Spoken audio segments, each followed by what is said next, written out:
Hello, salut à tous et bienvenue une fois de plus dans notre projet Ensemble Parlons Éducation Financière. Alors, lors de la dernière vidéo, nous avons parlé du budget, de l'importance du budget dans votre vie. Aujourd'hui, nous allons pousser d'un cran. Nous allons parler de quelque chose qui est tout aussi important, sinon crucial que le budget, qui est la planification financière. Planification financière, plan financier. Alors, c'est quoi la planification financière?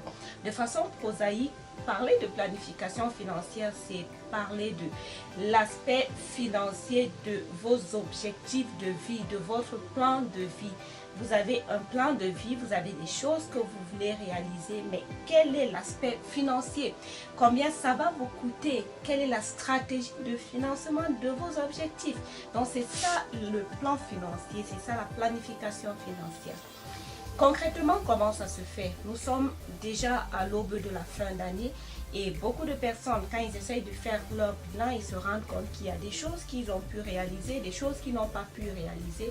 Mais la plupart du temps, le gros problème, c'est qu'il n'y a pas de planification financière. On se fixe des objectifs, mais on ne met pas sur pied le moyen de financement. C'est comme si vous avez un objectif d'affaires, vous voulez lancer une entreprise. Mais une fois que vous avez travaillé votre business plan, vous ne vous limitez pas à là. Il faut que vous sachiez si vous devez aller vers le banquier pour qu'il finance cet objectif. Ou alors si vous allez le financer avec vos fonds personnels, si vous allez lancer un fundraising, si vous allez impliquer les membres de la famille pour qu'ils vous aident à financer ce projet. Donc c'est pareil pour vos projets personnels. Vous voulez, par exemple, vous construire une maison ou acheter une maison en 2019. Vous commencez à réfléchir aujourd'hui, quelle est la stratégie de financement de ce projet? Donc, première des choses, vous budgétisez. Vous connaissez le coût de votre projet.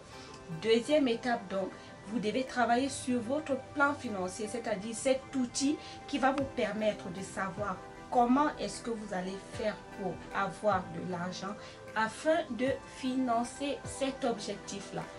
Ok? Et c'est un exercice de réflexion, c'est vraiment un gros exercice de réflexion. Et la plupart du temps, les gens fuient les exercices de réflexion. Mais tant que vous ne vous arrêtez pas pour réfléchir à comment je vais faire pour susciter de l'argent qui va financer mon objectif, alors vous n'y arriverez pas. Alors, je vais donc me récapituler. Donc, vous avez un plan financier.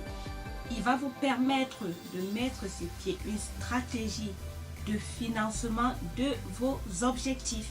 Vous avez des objectifs, vous mettez sur pied une stratégie écrite. J'insiste, une stratégie écrite qui va vous permettre de savoir comment vous allez financer cet objectif-là. Et vraiment, n'allez pas chercher quelque chose de très grand. N'oubliez pas, nous sommes dans un projet d'éducation financière de base.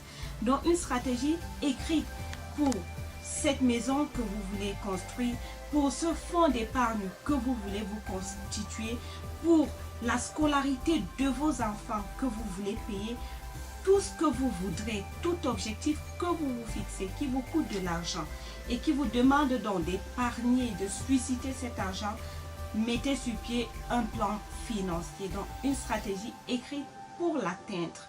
Donc voilà, j'espère que cette vidéo vous a aidé à mieux comprendre de quoi il est question quand vous avez fait un budget. Parfois, on n'arrive pas à réaliser nos objectifs tout simplement parce que on n'a pas pensé au plan de financement. Donc voilà, merci et on se voit très bientôt pour la prochaine vidéo. Écrivez, laissez un commentaire, je vous répondrai avec un grand plaisir. Ciao!